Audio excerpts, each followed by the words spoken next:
This is the Apple Vision Pro. It's the best piece of technology that I own. It's the most advanced piece of technology that I've ever used.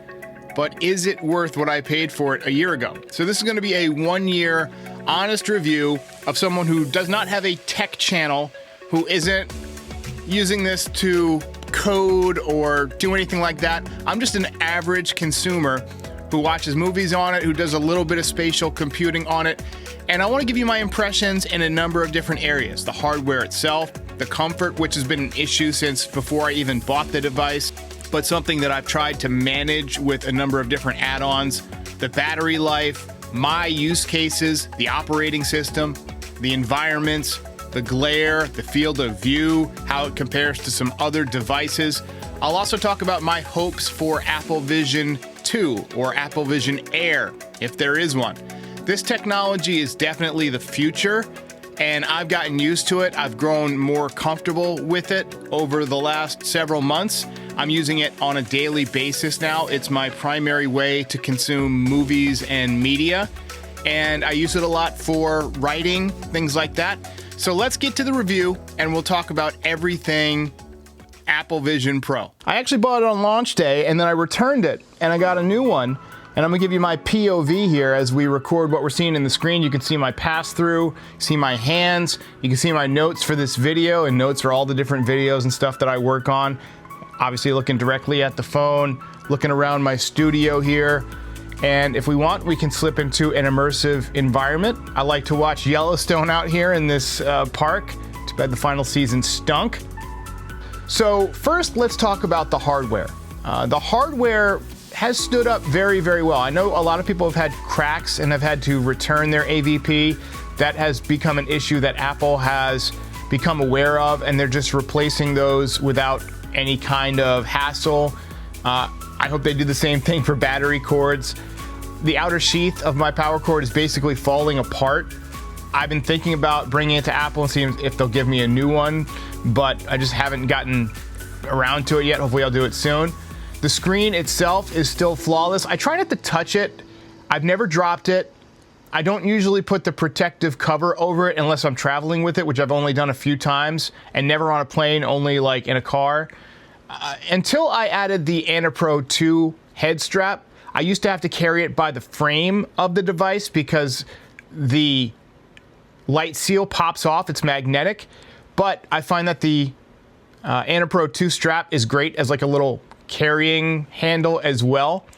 But now I just carry it around and put it on wherever I need to. I can leave it on my face as I'm working for a couple of hours. The battery lasts, almost 2 hours typically. But I also have this little dock where I can just leave it sitting and have it plugged in and watch an entire movie.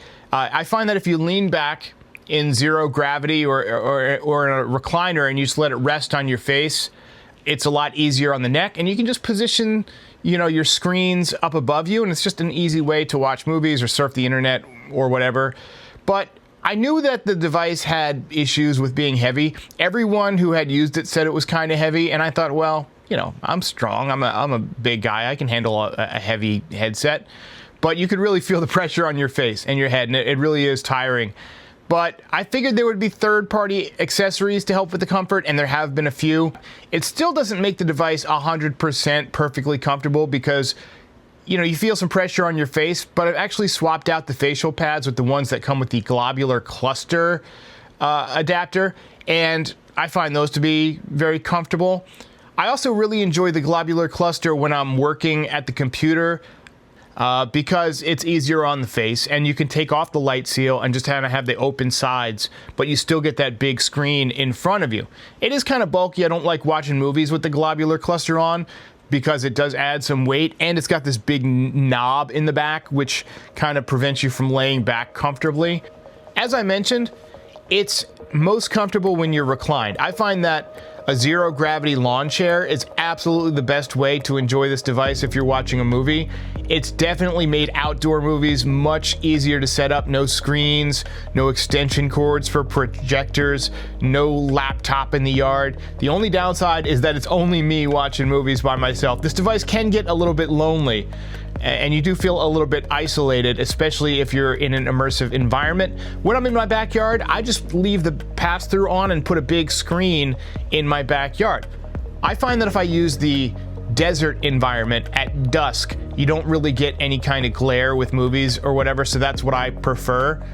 My use cases, obviously, working, writing, sitting at a desk, watching movies and shows, watching shows while also browsing. You know, you can have, you know, a show that you've seen a bunch of times. I've seen The Office a gazillion times, so sometimes I'll just have The Office playing on a nice big screen, or some Family Guy, or some X-Files, but I'll also have some stuff that I'm working on. I can have Slack open, I can have, you know, my notes, I can have a baseball game, and also have the internet browsing and see everything perfectly.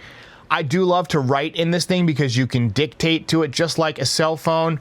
Meditation for me is awesome. I love the meditation app. It was one of the killer apps for me that caused me to go back and rebuy it, because I was using the meditation app for the first 4 or 5 days that I had this device before I returned it. And afterwards, I said to myself, you know, I really enjoyed that. I found it very peaceful. You get all these leaves that kind of float around in empty space, and they move with your breath, which makes it really easy to focus on your breath. I like to wear it when I'm working around the house, when I'm doing dishes, or when I'm cooking. You can put a recipe up while you're making dinner and really not miss any steps. Although I will say, when you're going into and out of, you know, tight areas, like if you're putting dishes away or you're by the fridge, sometimes you'll get that note that, hey, you're too close to a surface to back up. That can be a little bit annoying. I have yet to bang my face on anything, but I could see it happening.